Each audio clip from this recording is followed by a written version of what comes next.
up a three. Won't go. Rebound box. Back out to Allen. His three-pointer. Bang! Tie game with 5 seconds remaining. To talk this over. Tatum steps into it. Pass is caught. Diggs. Sideline. Touchdown. Unbelievable. Vikings win it. Hello. What's going on, ladies and gentlemen? I'd like to welcome all of you to the very first installment of the Tackling Sports with Jarryd podcast. My name is Jarryd Lax, and on this podcast, we're going to be going through some of the topics in sports, and I'm just going to be talking about them, giving you my honest opinions on them. So hopefully you guys enjoy this. Please hit that subscribe button. I will be posting some shorts to kind of put the highlights of the podcast on YouTube, maybe reach a bigger audience.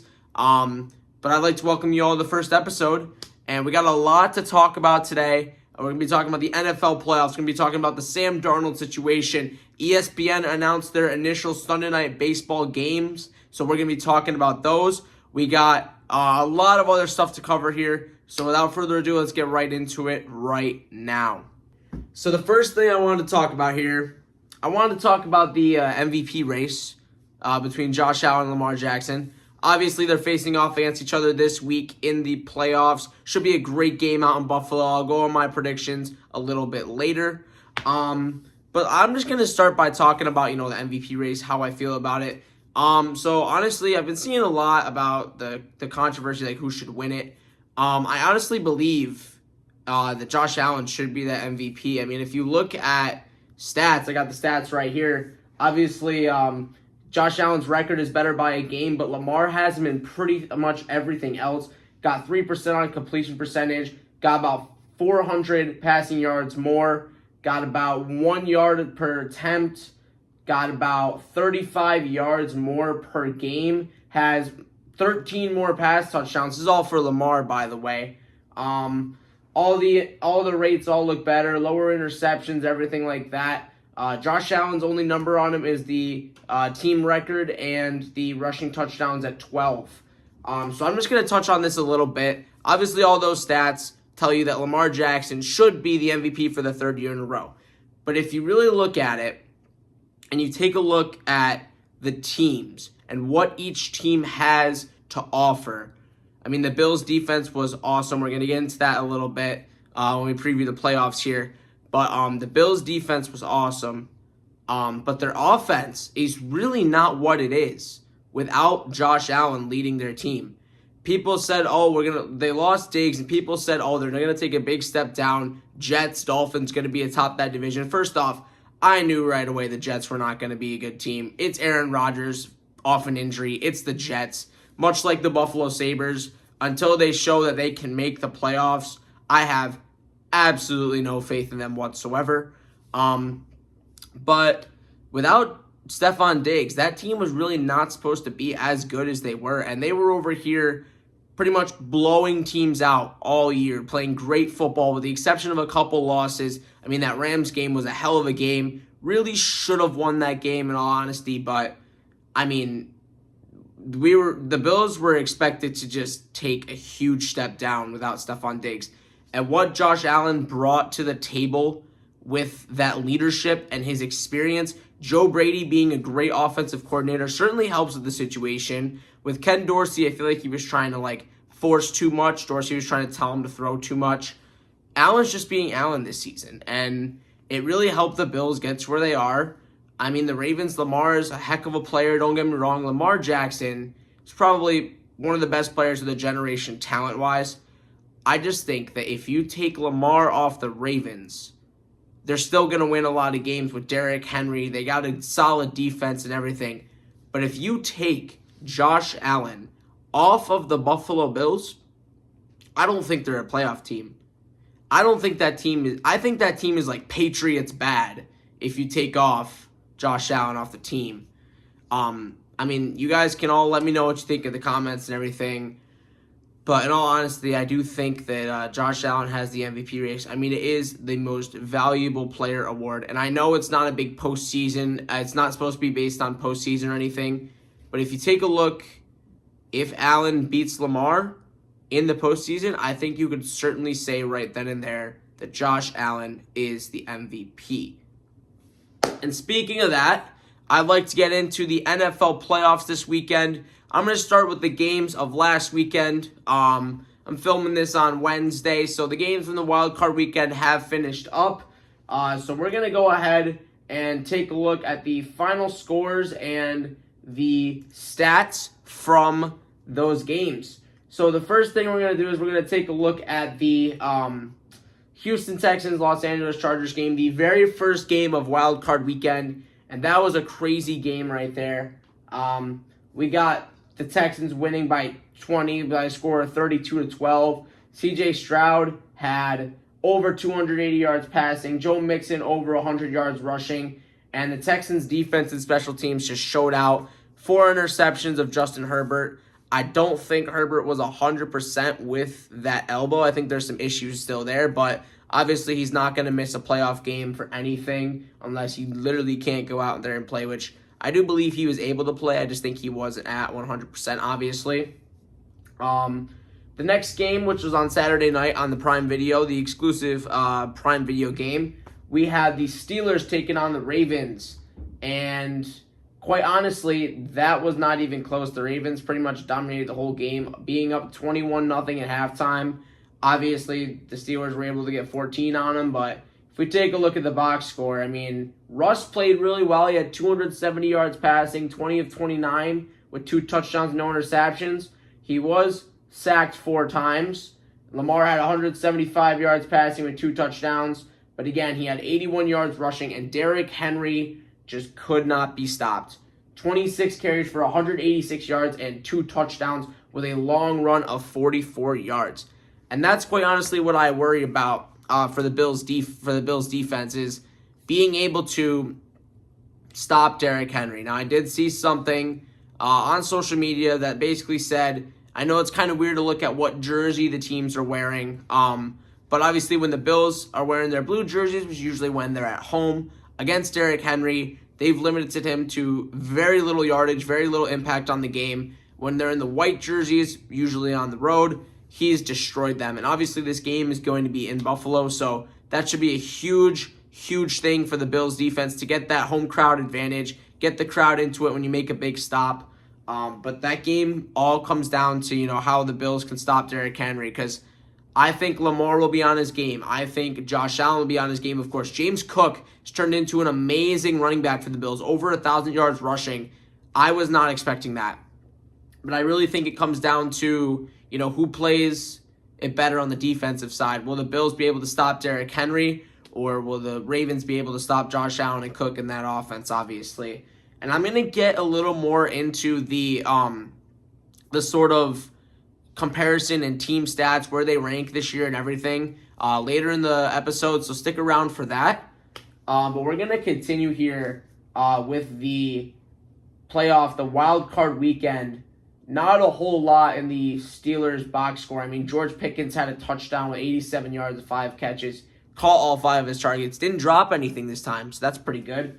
Likely led the Ravens with receiving, but there wasn't really a single receiver that did more than the other. Obviously, having Zay Flowers out does not help, and I don't know if he's going to be back this week. That should be very interesting to see if he's back this coming week. But that concluded the Saturday of the NFL games, and the Saturday games weren't really competitive. Really, the only real good game, I would say, of Wild Card Weekend was the Sunday night game, and we will get to that shortly. I know I've touched on the Bills a lot already, but they did win 31-7 on Sunday. Wasn't really close. I mean, I was getting a little scared. I'm a Bills fan. Sorry if I'm talking a little bit of bias or anything on Bills. You guys can let me know what you think as the episode goes on. I'm trying to just be more open and honest about each team and everything. But I was thinking, after that first drive touchdown that took 2 minutes, the touchdown by Nix, great throw, I was really thinking this might be a problem. But then the Bills went and scored 31 unanswered points. And we'll take a look at the box score here real quick, as there is some stuff to look at. Bo Nix, considering, what he's been and what the Bills' defense has been against opposing quarterbacks, he really did a pretty good job.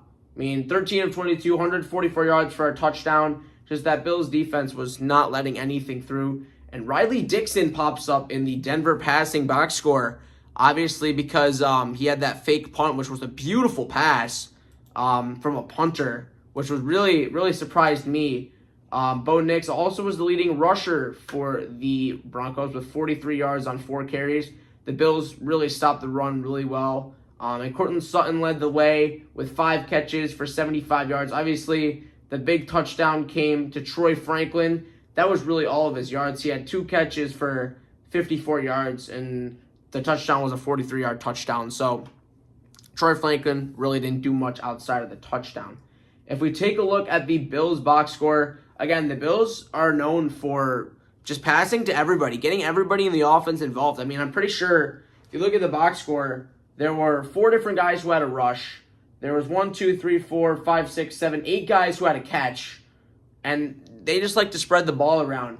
Josh Allen was really good. 20 of 26, 272 on yardage, 2 touchdowns, no interceptions. He was sacked twice, which honestly, that's been a thing all year. Something else on the MVP race as well. Josh Allen has less turnovers. He might have more interceptions, but turnovers he has less of. He's been sacked the least amount of times by any quarterback. He's had the least amount of negative yard plays, and I believe that was the 2 sacks was the times he had been sacked before was like way earlier in the season, week 5 or 6. I'm not entirely sure on that, but it was something like that. So Josh Allen has really been strong in that element. James Cook had 120 yards on the ground, 23 carries with a touchdown. Josh Allen was the second leading rusher. Ty Johnson had an amazing game, 44 yards on 9 carries, but then he had that really impressive touchdown catch on 4th and 1 where he kept himself in bounds. And I was really looking at that. I'm like, how did he do that? Sometimes these players, they just, they really impressed me with their ability to know their awareness of the field, where they are, how they get open. It's really amazing for him to not step out of bounds on that play. I mean, his leg was like dragging across the blue paint of the end zone, but that was really impressive to me. Dawson Knox and Kincaid both had 35 yards reception or more on a total of 5 catches. They caught all their targets. Matt Collins got a catch. Amari Cooper had 2 catches for 8 yards. That's a big thing. Can the Bills get him more involved? Curtis Samuel was the leading receiver by yards. 3 catches for 68 yards and had that long 55-yard touchdown. Khalil Shakir contributed with 6 catches for 61 yards. If you look at the defensive side, Milano got a sack. Russo got a nice sack. The sacks for the Denver defense were DJ Jones and Zach Allen. So the defense for the Bills really showed out there. I don't believe they had any interceptions, although, no interceptions. DeMar Hamlin thought he had one, but that obviously got called back. And that was to lead off the Sunday games of Wild Card Weekend. And then we get to the game that was Green Bay and Philadelphia. Philadelphia won that game 22-10, but really it was all Eagles in that one. Seemed like almost every Packers player was getting hurt, in all honesty. Jordan Love, 20 of 33, 212 yards, and 3 interceptions, no touchdowns. Wow, 37.1 QBR with a 41.5 rating. That's not good. Jalen Hurts wasn't great either. 13 of 21, 131 yards, 2 touchdowns. I really don't know how I feel about Jalen Hurts. I honestly feel like he's a bit overrated just because he's on such a great team. That tush push, which literally is the only play that he knows how to run effectively. But, I mean, he's just so inconsistent. There are times where Jalen Hurts could be amazing. Then there's just times where Jalen Hurts just stinks. Like, he's just not good. And I wonder if that's a coaching thing. That's something in his head. I mean, he's still pretty young. He's got room to improve. But I really think that the team that needs to win the most this weekend is not the Bills. I seriously think the Eagles need to win the most this weekend, and here's why. The Rams are a great team. Matthew Stafford's already won a Super Bowl with them. Sean McVay, a great coach. But if you look at the Eagles, they're the 2 seed. they won, I believe it was 13 straight. Yeah, 13 straight. They were 2-2, and they won 13 straight to finish out the year. They won 12 of 13 to finish out the year. But I really think that if that team doesn't make it past the Rams, there's got to be some sort of change there. I mean, whether it's Jalen Hurts, Nick Sirianni, I have no idea, but that team needs a win on Sunday just because it's just the Eagles are confusing to me, man. They're so good, but then sometimes they're just really bad. And I don't know if that's a coaching issue. It's probably Jalen Hurts. I don't know. The one constant that seems to be just fine is Saquon Barkley. I mean, 25 carries for 119 yards. He's going to give you the same thing every single game. He's going to give you good runs, good yardage, everything like that. It's just what the quarterback and receivers do that kind of dictates, how they play the game and how they execute their plays. Josh Jacobs had a good day, 81 yards on 18 carries for 1 touchdown with a 31-yard run to kind of set up that short yard touchdown there. Jalen Hurts had 36 yards on 6 carries, mostly just scrambles. He's not like a designed run person like Josh Allen is. Like, Josh Allen can go for a designed run. Lamar Jackson can go for a designed run. Jalen Hurts will scramble. If we look at the receiving, nothing too big on the Packers. I mean, Jaden Reed had 4 for 46. Josh Jacobs, 3 for 40. Wicks, 2 for 39. Obviously, Romeo Doubs left that game with a really bad head injury. Obviously, they didn't have Christian Watson. He's out for the year. So that Packers team is still so young, too, that they've got plenty of time to grow and improve. And for them to make the playoffs 2 years in a row with Jordan Love in just his first 2 years as a starter, and Jordan Love missed pretty much 3 games this year, I mean, that team's got a whole lot of a bright future, and it'll be interesting to see, how they improve over the years. Matt LaFleur, also a very young head coach. I mean, he's been there a little bit now, but everyone was wondering what they would do without Rodgers, and here they are making the playoffs 2 years in a row. First 2 years with Love as the starter. But that's something to keep an eye on, too, for the future, is just how the Packers grow as a team, because they're just keep on getting better, it seems like, and they're there every year, these last 2 years at least. Not a whole lot really going on for the Eagles receiving. Goddard had a touchdown. Jahan Dotson had 1 catch for a touchdown. But Devontae Smith only 4 receptions. A.J. Brown 1 reception for 10 yards. I mean, that's not going to always win you the game if you don't get that many yards passing. I mean, you can run all you want, but you got to be a true balanced team to win games in this league, especially in the playoffs where every team is competitive. Every game is going to be not a cakewalk, not an easy swing. So, like I said before with the Eagles, there's a lot to be confused about with that team, and there should be a lot of decisions made if they don't make it past the Rams.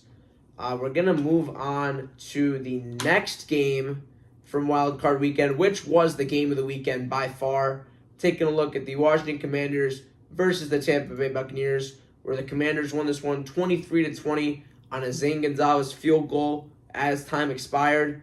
But Jaden Daniels had a game. I mean, 36 yards rushing, not the highlight of his game. He went 24 for 35 with 268 yards and 2 touchdowns for an 80.3 QBR and a 110 rating.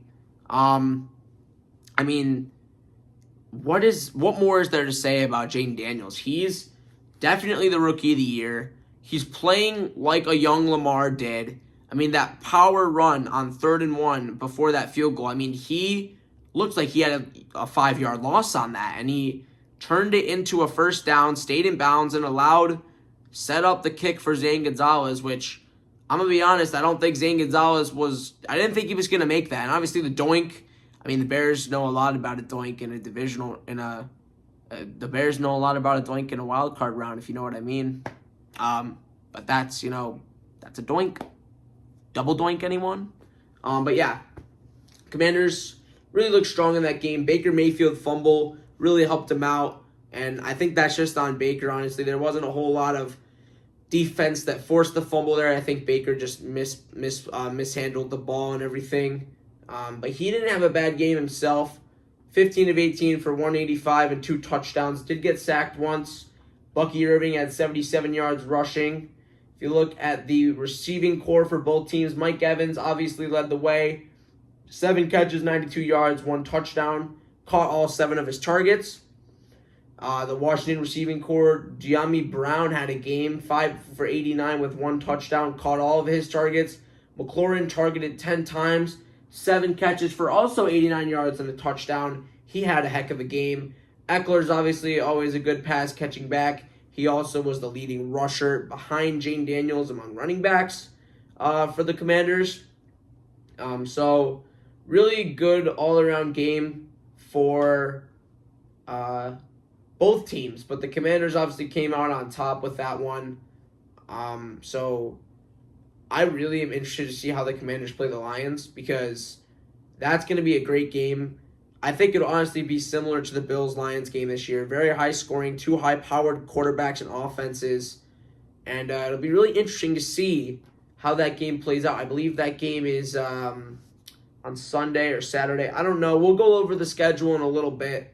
That's something I did want to touch on during this episode. But the final game of Wild Card Weekend was not competitive. Obviously, it was played in Arizona due to the wildfires and everything. Hoping everyone's okay over there. It sounds like a very scary situation. But the Rams did win 27-9, and what was technically a home game for them. Sam Darnold just, once again, tried to do too much, I feel like. And we're going to talk about the Sam Darnold contract in just a little bit, so stick around for that. But he had 245 yards passing, 25 of 40, a touchdown and an interception. Stafford had 19 for 27 for 209 and 2 touchdowns. And Aaron Jones had a good rushing game, but Kyron Williams had an even better game. The defenses were what stood out here. Higbee, Nakua, Kupp, those are the 3 leading receivers. For the Rams, you'd expect that. Whether it's 1, 2, 3 that way or a different order, you'd probably expect that. Hawkinson, Jefferson, Naylor, and Addison led the way as the top 4 receivers for the Vikings. Hawkinson with 5 catches on 64 yards and the touchdown. The lone touchdown of the game for the Vikings. He caught every one of his targets. But the fumbles and the turnovers is really what does it. Sam Darnold lost a fumble. There was a strip 6 that got called back that could have been a fumble recovery for a touchdown.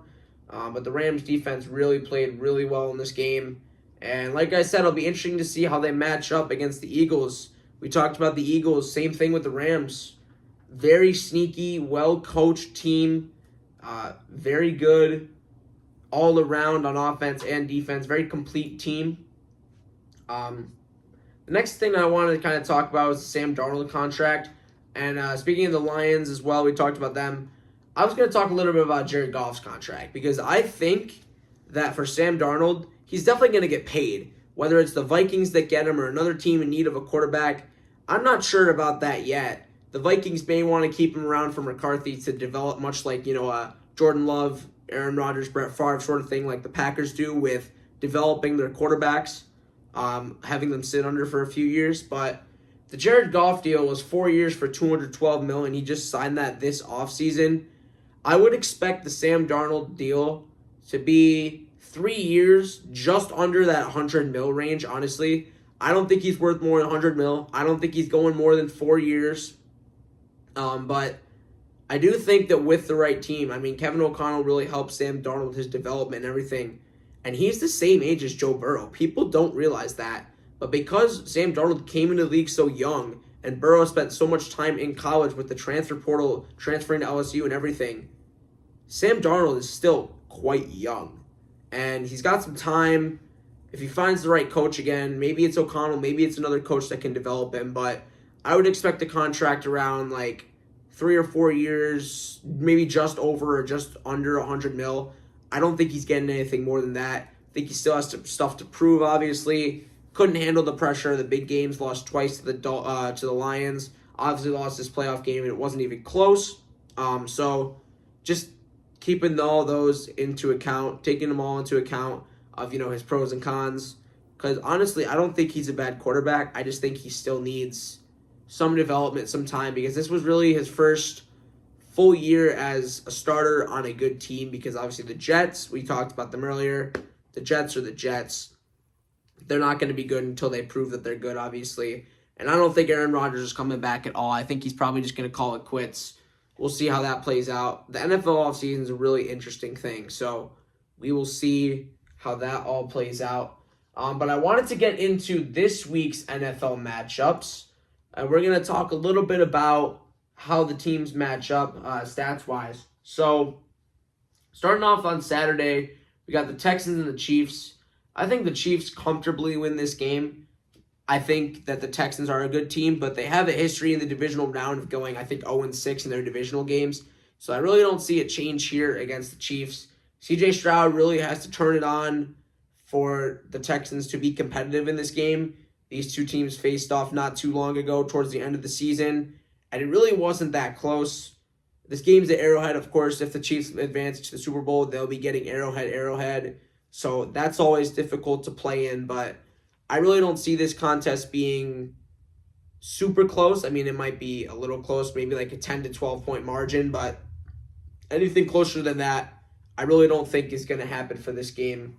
The game of the night on Saturday is the Commanders and the Lions. We touched on that a little bit as well. That should be a really interesting game. I'm going to get into the sort of team stats for each team, so stick around for that. But that should be an interesting game. We talked a little bit about the Rams in Philadelphia. That's going to be at 3 o'clock on Sunday. And then the nightcap of the Sunday game is going to be the Ravens and the Bills. Like I said, I'm going to talk a little bit about the team rankings and stats. So if we look at the stats for the Buffalo Bills, they were 9th in passing, 9th in rushing, 10th in total yards per game, and 2nd in points scored. Time of possession, they were 21st. Their defense was 5th in interceptions. I believe they were top 3 in takeaways. Rushing yards per game, middle of the pack. Total yards against per game. Points against, 11th at 21.6. So really, if the Bills can hold them to that much, that would be a really good feat for them. I think the Bills can score more than 21 on the Ravens. If you look at the Ravens, they have the high-powered offense, of course. 7th in passing, 1st in rushing, 1st in total yards per game. And obviously, you're going to be 1st in rushing when you have Derrick Henry and Lamar Jackson as your rushing game. Justice Hill even contributes a little bit too. But if you take a look, they are 3rd in points scored. They are 5th in time of possession. Their defense has allowed the 2nd most passing yards per game, but they've allowed the least amount of rushing yards per game. And they've had the most sacks of any NFL team, 2nd most of any NFL team, and they're middle of the pack with interceptions, 9th in points per game against. So that is something to keep in mind as well. We're going to take a look at some of the other teams in the playoffs. So we're going to take a look at the Chiefs and the Texans as well. All right, guys, so let's take a look at the Houston Texans versus Chiefs matchup, kind of dig deeper into that. We're going to look at the team rankings as far as stats go. And obviously the Texans are not great. They were not in a very good division. They finished 10-7, which isn't bad, but compared to these other playoff teams in the league is really at the bottom. They're 21st per game in passing yards, middle 15th in rushing yards, 22nd in yards per game, 19th in points scored per game. Their offense doesn't really have high rankings in a whole lot of categories. 10th in time of possession, that's really, the most. Their defense is what kind of kept them together this year. 14th in points per game, 6th in total yards, passing yards, 11th in rushing yards, 4th in sacks, and 2nd in interceptions. So the Texans' defense is going to be pretty good against Mahomes, you would think, with the stats. But let's take a look at the Chiefs side of things. Their offense wasn't really great either. I mean, it's just the wonderful wizardry of Patrick Mahomes, the black magic, whatever you want to consider it. But they were 14th in passing yards per game, 22nd in rushing yards per game, 16th in total yards. If you look at their offensive stats as well, they're no bigger than 14th in any offensive categories, except for time of possession, where they are 6th. Obviously, they take a lot of time off the clock, being in the lead, trying to do those long drives to kind of stall the clock for the other team. Their defense, pretty solid. 4th in points per game at 19.2. 9th in total yards against, 18th in passing yards against, 8th in rushing yards against, 18th and 12th in sacks. Not a whole lot of sacks and interceptions happening on the Kansas City side of defense here. But it'll be interesting to see how, these two teams match up. Obviously, one defense being better than the other, one offense being better than the other. So that should be interesting. Let's take a look at the Detroit Lions, who in this next game against the Commanders, I feel like the Lions will be high up, and they are. 1st in points scored per game, 2nd in total yards, 2nd in passing yards, 6th in rushing, 2nd in time of possession. The defense, not too bad with some areas. Some areas they're really not good. 7th in points against per game, 20th in total yards per game against, 30th in passing yards. They gave up a lot of passing yards this year. Obviously, their secondary was a little beat up and everything, but should be interesting to see how Jaden Daniels navigates their defense. 5th in rushing yards against, also interesting with Jaden Daniels.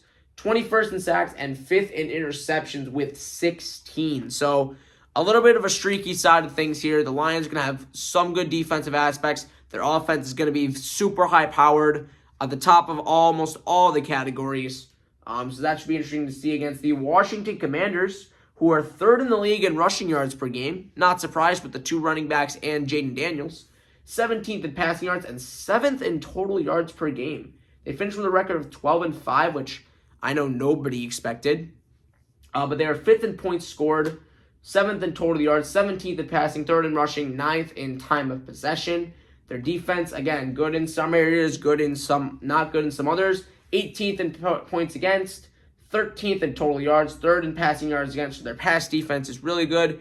Their run defense close to the bottom at 30th, 11th in sacks, and not too many interceptions, 26th with only 7 interceptions on the year. So that'll be really interesting, sort of seeing how those teams match up.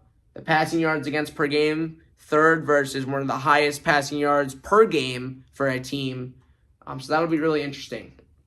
As we move on to the Philadelphia Eagles, yikes.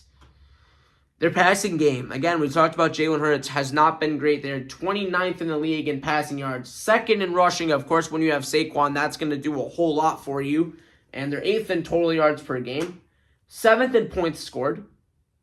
They are 3rd in time of possession. They do take a lot of time. Obviously, when you run the ball that much, you're going to take a lot of time off the clock. And when you're leading games, you're also going to take a lot of time off the clock. And they were 14-3. Let's take a look at some of the defensive stats. And oh my goodness, they are pretty good. No lower than 13th on any rankings. 2nd in point against per game with 17.8. 1st in total yards against. 1st in passing yards. 10th in rushing yards, 13th in sacks, and 12th in interceptions. So that Eagles defense is going to be really strong against a team with Kyren Williams, Cooper Kupp, Puka Nacua, and Tyler Higbee. Very, very many weapons on that Rams team. It'll be interesting to see how the Eagles kind of play that, how they cover all those options, because Matt Stafford has a lot of different choices he can go with the football. And then our final team to look at the head-to-head team rankings would be the Los Angeles Rams, who are 10th in passing yards, 24th in rushing, 15th in total yards per game. They are 23rd in time of possession, so really not holding the ball for a whole lot. Their defense is middle of the pack for the most part. 17th in points against per game, 26th in total yards, 20th and 22nd in passing and rushing respectively. 20th in sacks and 12th in interceptions. So that run defense, not too good for the Rams. Saquon Barkley, probably the best running back in the league, depending on how you look at it. Could say Derrick Henry, could say Saquon. It could go either way. But we will see how the Rams what their game plan is to try and limit the amount of yards that Saquon Barkley and even Jalen Hurts on some scrambles has. So that'll be very interesting. Now, we've talked a lot of football on this show, and for the first episode, I'd like to get into some of the baseball because that's happening in about a month. Pitchers and catchers report for most teams in less than a month, And obviously we get a lot of primetime games. We get Sunday Night Baseball. We get Tuesday nights on TNT. All of the MLB Network national games and the games they put as like simulcast. I know NFL Network does the same thing. NBA Network, NBA TV, of course. But they did release their Sunday Night Baseball first batch of teams on the schedule. And the teams that are on here the most, you got the Dodgers on there 4 times. You got the Mets and Phillies both on there 3 times. So we're going to dive into the matchups here. The opening week, we got the Braves and the Padres. That's a rematch of the playoff series where the Padres swept. Chris Sale coming off his Cy Young. They also signed Brian De La Cruz. Everyone's going to start off the season healthy. Hopefully Acuna, but they'll have Albies, Olsen, they'll have Arcia, they'll have Arcia, Olsen, Albies, Riley. That's the other one I was looking at. Sorry, I had a moment there. Padres, going to be good as well. Tatis, Ha-Sung Kim, Jake Cronenworth. Actually, I don't think the Padres have Kim right now. He's still a free agent, but he might sign. Cronenworth, Tatis, Bogarts, Machado's on that team. I believe Profar is still under contract. Maybe he's not. I don't know too much about the free agents. You guys can let me know what I miss. That's the first week of the season. Then we get the Cardinals and the Red Sox. Red Sox, Cardinals, 2 very interesting teams this season. Both finished just below league average last year. But they're 2 teams on the come up. Obviously, the Red Sox are going to have Giolito healthy. They're going to have Garrett Crochet, who they traded for. A lot of those pitchers will be back healthy. Ceddanne Rafaela, Jarryd Duran, Wilyer Abreu, just to name a couple players on the Red Sox that could have an impact. And then the Cardinals, will Nolan Arenado be there? Paul Goldschmidt's obviously gone for the Yankees. Contreras playing a new position at first base. You got Dylan Carlson, Tommy Edmonds no longer there. So that'll be an interesting matchup there. Then we get the Cubs and the Dodgers. Cubs are without Bellinger right now. Obviously, they traded him over to the Yankees as well. Yankees were making some really big moves, which I don't know how much I like them. I mean, they're good moves, yes, but the age always comes into play there. Max Fried especially. He's 31. They gave him an 8-year deal for over $200 million. I feel like that's not very common for an aging, injury-prone pitcher. Now, obviously, when he's healthy, he's had some of the best numbers any pitcher can have in the league, but just will he stay healthy is the question. But the Cubs no longer with Bellinger. They have Seiya Suzuki. Shota Imanaga will be back. A couple other pieces on that team that make it complete. And then the Dodgers, of course, are just the Dodgers. I mean, they got Glass now. They got Snell. Kershaw's probably going to be back. Yamamoto. Ohtani will be pitching.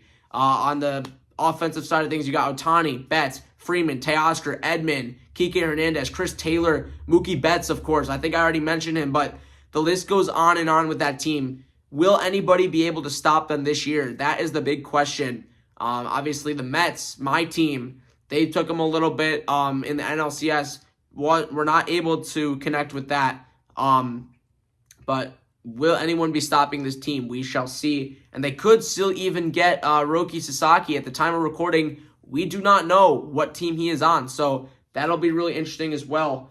April 20th, the week after, you got the Padres and the Astros. Again, 2 teams that are pretty good usually every year for the last couple years.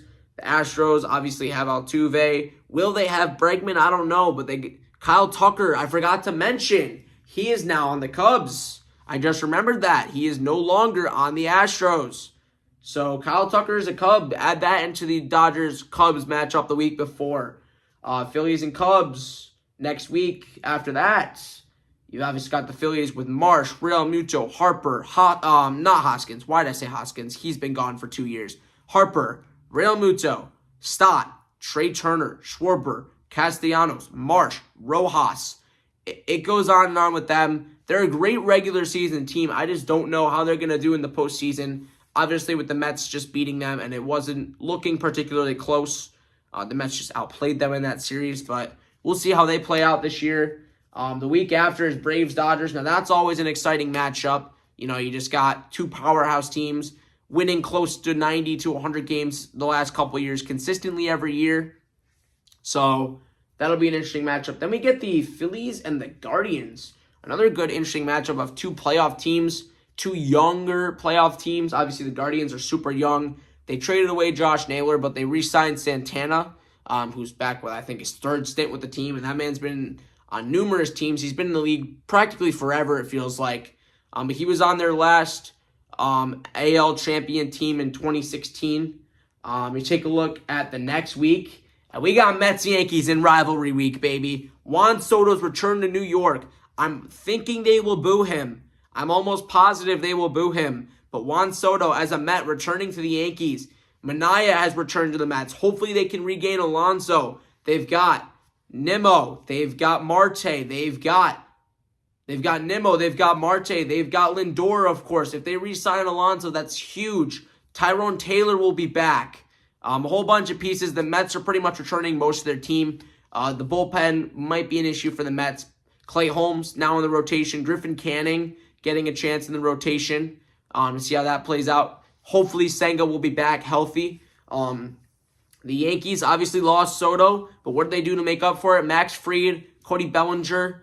They also got Paul Goldschmidt in there as well. Aging players, yes, but they can certainly make an impact. And you add that to Volpe, Jazz, Judge, Stanton will be there as well. So two very highly expected teams to be good. Obviously rivalry week at Yankee Stadium. Juan Soto's return. Prime Sunday Night Baseball right there. The very next week, you get an NLCS rematch between the Dodgers and the Mets. And that's going to be an exciting matchup. Obviously, the NLCS was a very exciting series all around. Mets came up short. Obviously, the Dodgers were the eventual champions. But that right there is going to be an amazing series, capping off on Sunday Night Baseball. Very interested. That series is going to be in New York as well. And then the week after that, we get a World Series matchup in LA between the Dodgers and the Yankees. Again, a World Series rematch on Sunday Night Baseball after an NLCS rematch on Sunday Night Baseball, which is after a rivalry of New York teams on Sunday Night Baseball. All right, guys, I apologize for it cutting short a little bit. I had some storage issues here, but what I was saying is you get Mets-Yankees, Dodgers-Mets, Yankees-Dodgers, 3 straight weeks of Sunday Night Baseball where it's matchup, good matchup after good matchup after good matchup. You can't get much better than that. Then June 22nd is Phillies-Mets. That's going to be a huge matchup. So really you're looking at 4 straight really good Sunday Night Baseball matchups that we know are going to be good from the get-go. Don't even have to take into account injuries or anything. We know those are going to be good. Then we get Rangers and Padres as the first to round out the first set of Sunday night games. And then the one that's obviously consistent is the Mariners-Mets, the Little League Classic. What I wish they would do is I really wish they would bring back those Players Weekend jerseys. Those Players Weekend jerseys with like the red, like each color had like the team colors, like one, and then the sleeves were a different color. The Mets were blue and then orange. They did that on like the Little League Classic weekend, and it was amazing. But they don't do that anymore, of course. I don't know why. The MLB is turning into a no-fun league, I feel like. But that's a completely different story. But yeah, I pretty much talked about, everything I wanted to cover on this episode. So I hope you guys enjoyed. If you do enjoy, please make sure you subscribe to the channel. I'm going to try to be putting out episodes every couple weeks just to kind of recap a bunch of stuff that happened recently in the sports world. And I really just want to, branch out and be like, hey, this is Jarryd. I'm Jarryd. This is what I want to present to you guys. So I really appreciate the support. If you like and subscribe, comment down below your thoughts on the episode, what needs to change, what you like about it, stuff like that, just so I can get some, constructive feedback. But I appreciate all you guys watching. And as always, stick around till the next episode. I will see you next time. Peace.